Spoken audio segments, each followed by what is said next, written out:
It's always tempting in these situations to blame the algorithm and say the algorithm went wrong, or to blame the statisticians, and that is the wrong response. In this instance, it wasn't the algorithm, it was the policy choices that were made. And it was, in effect, a gross miscalculation about what was a reasonable and acceptable way to treat people. When that sort of misjudgment happens, I think we need to sort of think about how do we make that mistake? And I think it is indicative of a broader frame of mind.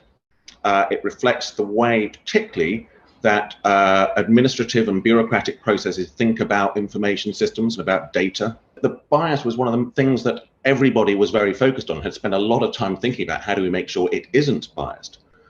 But it's almost that we all spent so much time worrying about whether it was biased or not that we lost sight of the much bigger issue, which is this fair at all?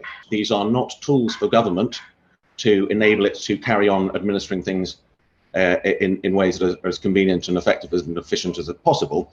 They exist for the benefit of society and for individuals. Young people aren't against using technology at all, but when they can see that it doesn't have anything that counters it working against them, then they lose all trust in it, just as you could see there and with adults too. So if we are going to build machinery, in which it's almost inevitable as we move forward, and we have to make sure it works for the individuals and it has that ability to be able to really ensure that children and whoever it is that's in that system doesn't get lost. I think the algorithm experience of exams last year is a symptom of a wider challenge within government, which is limited ability to think about the lived experiences of individuals and to think about the system as a whole.